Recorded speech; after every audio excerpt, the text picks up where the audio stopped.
I wore this really cool shirt just to remind you that be a hero, be a donor. So it was 4:30 a.m., and I was sitting in my bed at Baptist Memorial Hospital. The nursing staff had spent most of the evening prepping me for surgery. And Leslie, my wife with the beautiful smile who always lifts me up, was there, as was my son John and Jeff. My son Jason had gotten the call, and he was on the way. It was tense in the room, and we were waiting for a call from the operating room that say it's a go, and they would wheel me into the operating room, take out the heart I was born with, put in a new one, and everything would be all right. About 5 years before that, I raced to that same hospital to sit on the edge of the bed, to look into the face and the smile of the woman I'd spent 39 years with. She was coming to the end of her long battle with cancer.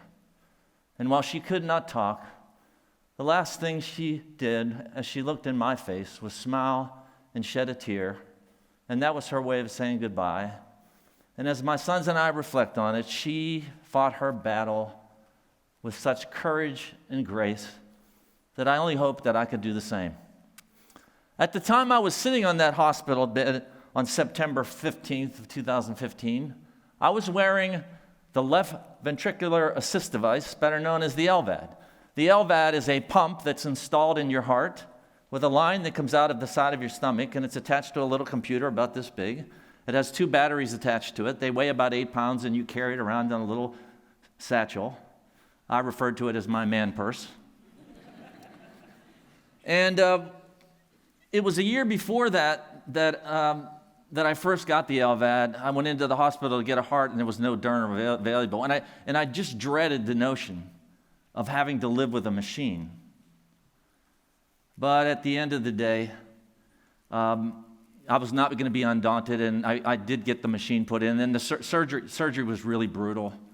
But I want to live my life. And so I went to Grizzly games, and I traveled, and I returned to work in 2 months. Probably too soon, and I even went to Disney World. It was always interesting to go in and try to convince the TSA guys that I couldn't take that sack and put it on the conveyor belt, but that was interesting. Well, you can see everything did turn out all right. Many people remarked how well I was doing and the spirit that I had maintained through all that I'd been through. And it was true as I reflected on the fact that there was something interesting about this resilience I had. One of my friends sent a note, "I knew you'd come out okay. You're one of the more resilient people I have ever met." I spent some time reflecting on where did that resiliency come from? And for the next year, I did every bit of research I could about resiliency and grit. And I found that the answer lay something in the background in my own life experience. You see, my mom was 21 when I was born. I was her third baby. A teen bride, she ran away from a deeply unhappy home to marry my father, who had just turned 21. When her father found out, he was angry. His top-of-the-class daughter, in his mind, was throwing her life away. He had dropped out of high school in the 10th grade, joined the military, and after 2 years, left the military with seemingly no job skills and no prospects. And Granddad was so angry, it turned to bitterness, and he would live another 30 years, and they would never speak again. And in some ways, Granddad was right.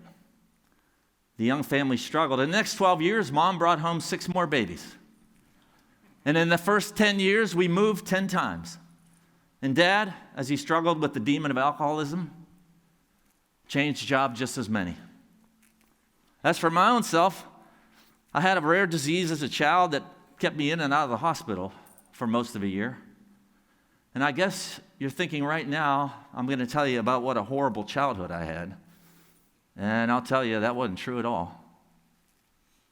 And besides a Brazilian amazing mom, I had, and I learned now, a blessing, the only two things in life that really matter, and that's love and hope. Malcolm Gladwell, in his book, David and Goliath, tells the story about how David slew the giant Goliath. His book is the story about how often the underdog actually comes out on top. And in the first section of his book, it's called The Advantages of Disadvantages, or The Disadvantages of Advantages.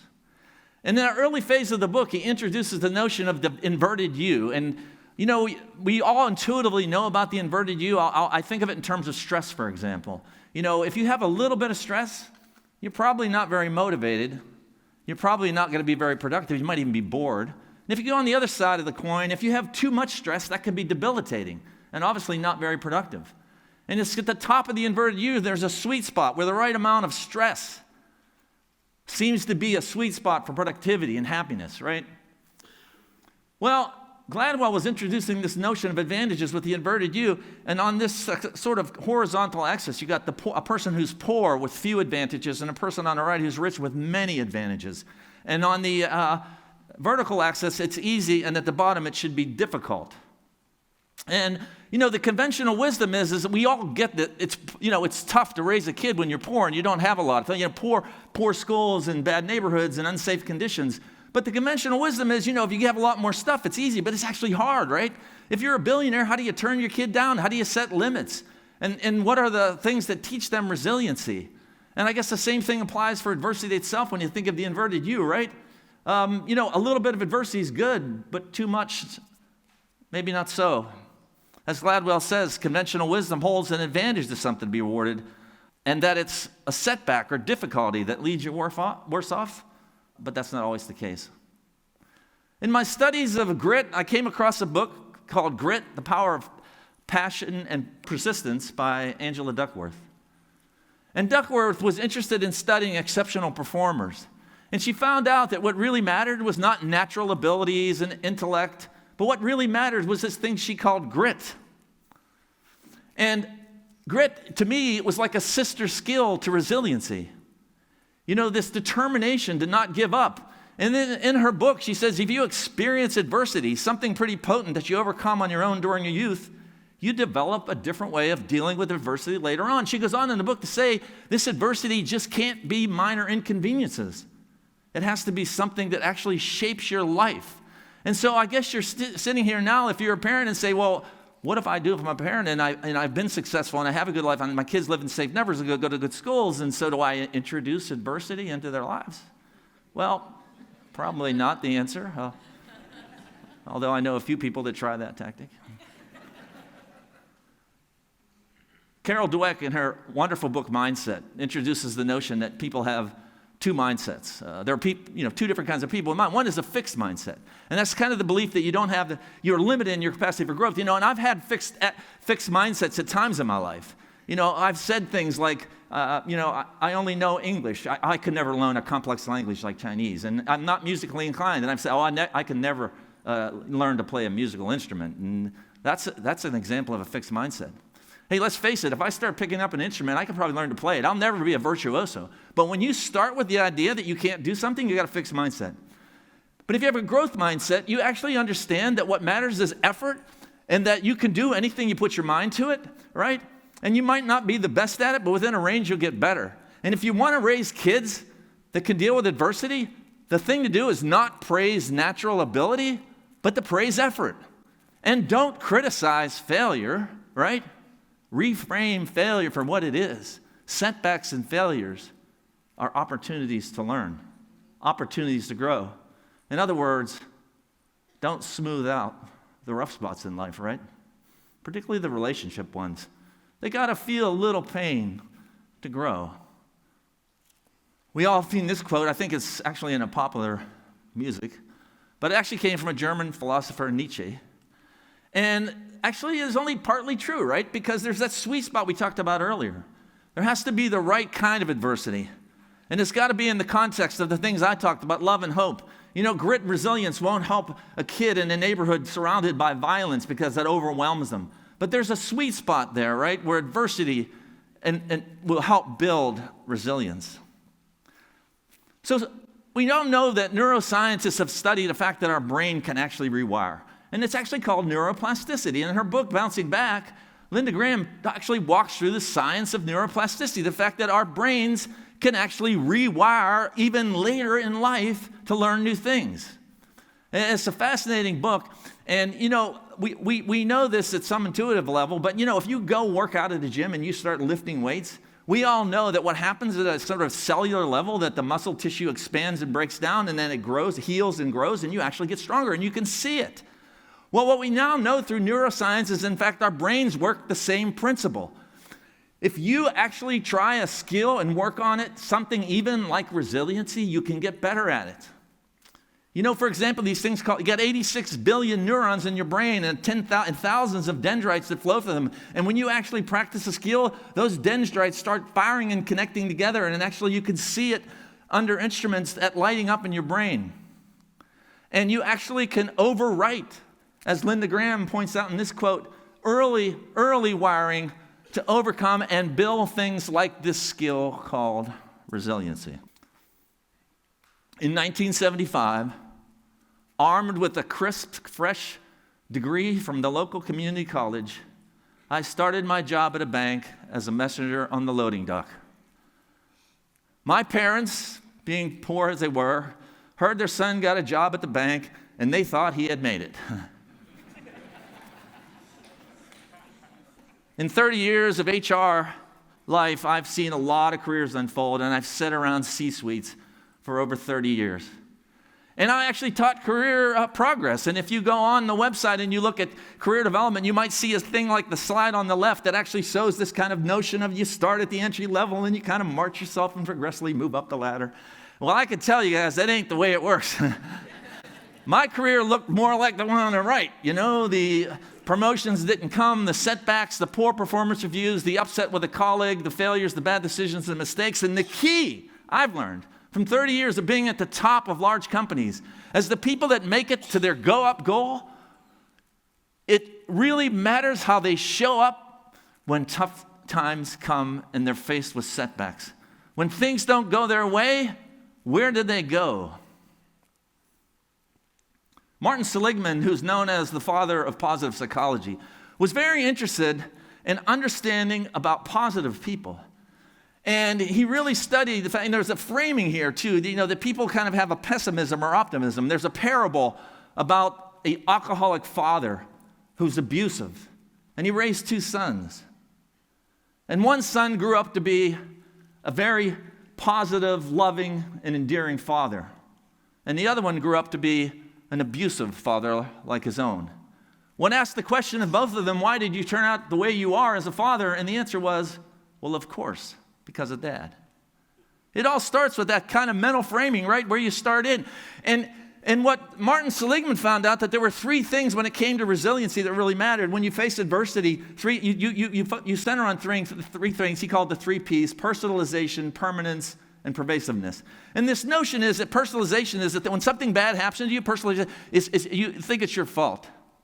When Janet first got her cancer, I remember running around the house wondering, was it the chemicals we put on the lawn? Did I drink too many sodas? Did I not work out? Sweetie, it was a random act, a cellular random. It's not your fault. But we do that a lot sometimes when bad things happen to us. Permanence is the notion that when bad things happen, let's say you lose a loved one and you feel terrible and you're sad, right? That this will never change and I'll always feel this way. But we all know that time does heal. And that you will get better. But if you're stuck in that permanence loop, you're overwhelmed by negative emotion. And pervasive is the notion that when something happens bad in your life, that it needs to pervade all aspects of your life. And of course we know that's not true. If you lose your job, right, you might personalize that a little bit, but you got to move on, right? But it doesn't have to affect your children and everybody else in your life, right? It's the grace the courage that you show that face. And positive people seem to naturally incline to that. And pessimistic people seem not to. But here's the point. We have the ability, as I mentioned earlier, of reframing that, right? Let's imagine you're going to lunch. You're going to meet a friend for lunch, and the lunch is scheduled for 12 o'clock, and it's 12:15. Your friend doesn't show up. You're a little frustrated, maybe even a little bit angry. It's 12:20. He doesn't show up. The anger gets building, and then you get a little bit worried. It's 12:30. You see him come through the door. Your worry goes away, but now you're angry until she walks up and she says, I'm sorry, on the way here there was an accident. And I attended to the person until the ambulance came. And your energy wastes away. Your body reappraises. And cognitive psychologists use this term reappraisal, that when we're faced with a situation, we can think rationally to overcome. See, our brain, we experience our brain as one thing, a consciousness as one integrated thing, but our brain is modular, and there are lots of things working in our brain that we're not even aware of. But we can use the power of rational thought. We can use this notion of reappraisal to think about, hey, I am in pain right now, but it's not always going to be that way. As I was sitting in the hospital with the LVAD surgery, I hit a low point. I had some internal bleeding. Surgery was brutal. Hours and hours. And I got an infection. I had 55 staples. I had lost 30 pounds. And I was down. And I was really being tested in my resiliency. But, I had something in there that I drew to, and I just remember I had this picture in my head of, and I don't know why I got it, but I saw myself on a bicycle, all dressed with my helmet, and doing a long bike ride in some exotic location. And I knew I had, the LVAD surgery, I knew I had another surgery to do the transplant later. Whether it was a year later that actually happened. But I had, and that got me through all the pain, the discomfort, just having that vision in my head. 9 months on the date of my transplant, less than I flew to Colorado. And I did I rode my bike 25 miles to another city. And I could tell you that I broke my wrist in the first mile because I hadn't ridden a bike in a while, and I flipped over. It was really dumb, taking a picture, right? But you know what? I had sustained myself for so long with that picture in my head that I finished that 25-mile bike ride. And so the thing is, when you're faced something that seems daunting and overwhelming, you got to have a picture of you on the other end. That vision will sustain you as it did me. And second of all, I am the son of an alcoholic, and I know the serenity prayer, right? You cannot control certain things, but control the things you can, and control was the second thing. I learned so much I studied, my wife will tell you, my boys will tell you, I'm on the internet all the time. I knew so much about my heart and my circulatory system and the drugs I was on. I would be in a room with other medical professionals and say, are you a doctor? I said, no. I want to know what the heck you're doing to me. And when the physical therapist came in and said, you got to do 10 of these and 5 of those, I did 20 because I can control that. And the last thing is, what's on the stage? I learned from a military leader that, calmness and courage go together, and that calmness is contagious. And I was determined to show my boys calmness. And I know all along, I'll tell you, I was in a lot of fear, particularly when I was faced at LVAD. But, courage is not the absence of fear, it's the mastery of fear. Finally, the hospital phone rang, and the word came, it's a go. And so I got on the gurney and I started what seemed to be a long trip to the operating room. As I lie there, I began to reflect on the fact that I thought I would do well. I had reason to believe I would do well. But I wondered if this was my last waking moment. I had been to the operating room over 30 times in the previous decade for cardioversions and valvuloplasties and other kinds of heart surgeries. And I just remembered that every time I was rolled in, there would be a moment of terror where I would realize that one day it was inevitable that I would be rolled into the hospital and have to have a transplant. But on this day, there was no terror, only calmness. Growing up Catholic, the sisters used to tell us we have to ask for forgiveness for our sins all the time. So we used to do it all the time. And I'm sitting there thinking, I've done a lot of dumb and bad things in my life. And I started to wonder, I wonder if, I should say a prayer for forgiveness. And I'm thinking, I don't know that it's going to help, but what do I got to lose at this point, right? As they rolled me into the operating room, I was struck by the lights and the video monitors and all the equipment. And there were half a dozen people in there, and they were dressed in whites and blues, and their heads were covered in their faces. And they were prepping for the surgery. And it reminded me of what it must be like as Special Forces servers, go out on a mission, the preparation for the mission. And for a minute, I was lying there in the bed, and there was this moment of loneliness when suddenly, in that moment of loneliness, a hand reached across my chest, put it here, and said, Mr. Daniel, everything is going to be all right. I said a prayer, not for myself, but for my life and my boys, that if this did not work out, that I would leave them one legacy, that they would have the resiliency that I learned in my own life. You see, the thing is, we cannot control the circumstances that affect our life. We can only make the choice as to how we'll deal with it.